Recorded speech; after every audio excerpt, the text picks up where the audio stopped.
क्या आपका भी स्पर्म काउंट कम है या स्पर्म पानी जैसा पतला आता है?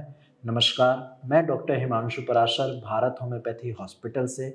आज इस वीडियो में आपको बताऊंगा कि अगर आपका स्पर्म काउंट कम है या स्पर्म पानी जैसा पतला आता है तो इसको कैसे इम्प्रूव कर सकते हैं। यानी कि आप अपने स्पर्म की क्वालिटी और क्वांटिटी को कैसे सही कर सकते हैं। तो चलिए वीडियो को स्टार्ट करते हैं। अगर आपका भी स्पर्म काउंट कम है तो आप पहले व्यक्ति नहीं हैं और आप आखिरी भी इंसान नहीं हैं। ये आजकल काफ़ी ज़्यादा कॉमन प्रॉब्लम हो गई है। अक्सर 10 में से 2-3 मेल ऐसे होते हैं जिनको इनफर्टिलिटी की प्रॉब्लम होती है और जब वो मुझसे मिलने ओपीडी में आते हैं, जब मैं उनका केस टेकिंग करता हूँ तो वहाँ पे मैं ये देखता हूँ कि इनफर्टिलिटी की तो प्रॉब्लम है ही, साथ में उनकी शादियाँ टूटने वाली होती है क्योंकि 4-5 साल तक बच्चे नहीं होते। फिर पेशेंट भारत होम्योपैथी से मेडिसिन्स लेते हैं और बहुत सारे पेशेंट ऐसे हैं जो 5-6 साल बाद फादर बन पाए हैं। ऐसा इसीलिए हुआ है क्योंकि हम भारत होम्योपैथी में कस्टमाइज्ड मेडिसिन देते हैं, साथ में डाइट चार्ट देते हैं और प्रॉपर रेगुलर हर वीक फॉलोअप भी होता है।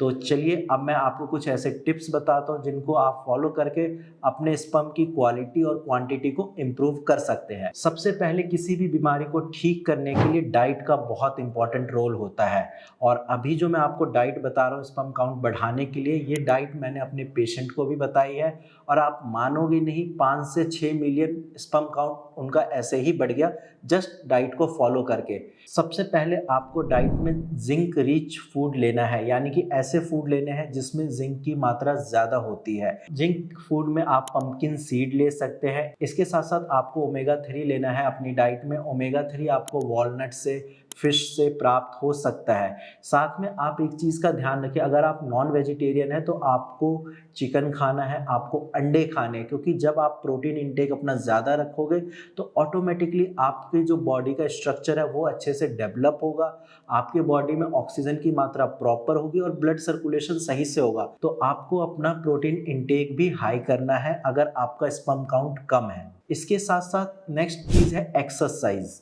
अब पेशेंट थोड़े से आलसी होते हैं, वो यही सोचते हैं कि एक्सरसाइज करके क्या ही होगा, 2 दिन करते हैं तीसरे दिन छोड़ देते हैं। ऐसा नहीं करना है, आपको रेगुलर एक्सरसाइज करनी है। जब आप एक्सरसाइज करते हो तो आपके शरीर में ऑक्सीजन की मात्रा बढ़ती है क्योंकि आप बाहर से ऑक्सीजन इनहेल करते हैं और जब ऑक्सीजन की मात्रा बढ़ती है तो आपका ब्लड जो है वो प्यूरिफाई होता है और ब्लड सर्कुलेशन भी इम्प्रूव होता है और जब आपके टेस्टिकल के आसपास ब्लड सर्कुलेशन बढ़ेगा तो आपका टेस्टोस्टेरोन हार्मोन भी बढ़ेगा और जैसे ही टेस्टोस्टेरोन इंक्रीज होगा आपका स्पर्म काउंट भी इंक्रीज होगा। तो आपको एक्सरसाइज रेगुलर करनी है।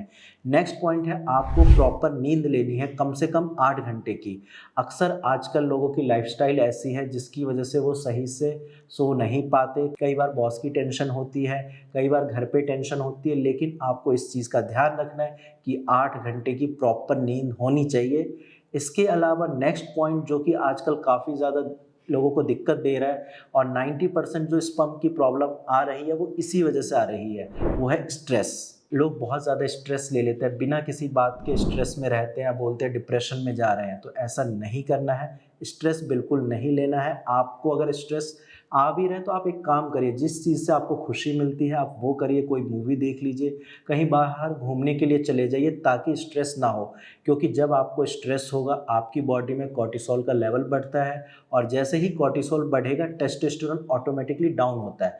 तो अगर स्ट्रेस लोगे तो इनडायरेक्टली या डायरेक्टली आपका स्पर्म काउंट कम हो ही जाता है। तो स्ट्रेस बिल्कुल नहीं लेना है। नेक्स्ट पॉइंट है, अगर आपको अल्कोहल या स्मोकिंग करने की आदत है तो इसको आज ही बंद कर दीजिए। अगर आप क्रॉनिक हैं, मतलब काफ़ी लंबे टाइम से इस चीज़ को कर रहे हैं, तो धीरे धीरे करके आप इसको कम करिए और एक पॉइंट को बिल्कुल फुल स्टॉप लगा दीजिए। क्योंकि जैसे जैसे आप अल्कोहल लोगे आपका लिवर डैमेज होगा, आपकी सेक्सुअल लाइफ ख़राब होगी और आपके स्पर्म की क्वालिटी भी ख़राब होगी। साथ में अगर स्मोकिंग भी करते हो तो फिर निकोटीन की मात्रा बढ़ेगी जो कि आपके स्पर्म की मोटिलिटी के लिए बहुत ज़्यादा हानिकारक है। तो इसीलिए स्मोकिंग और अल्कोहल इसको आपको तुरंत बंद कर देना है। तो तो ये जो चीज़ें मैंने आपको बताई है, आप इसको फॉलो कर सकते हैं, आपका भी स्पर्म काउंट बढ़ जाएगा। क्योंकि ये चीज़ें मैंने जब अपने ओपीडी पेशेंट को बताई, आप मानोगे नहीं, एलोपैथिक डॉक्टर ने उनको आईवीएफ एडवाइस किया था। अब आईवीएफ काफ़ी ज़्यादा कॉस्टली होता है और उसका सक्सेस रेट भी कम होता है। लेकिन जब पेशेंट ने मेरी बात मानी, इन चीज़ों को अच्छे से फॉलो किया, तो बिना आईवीएफ के वो फादर बन चुके हैं। तो आप भी बन सकते हैं, बस इन चीज़ों को अच्छे से फॉलो करिए। आज की वीडियो में इतना ही, धन्यवाद।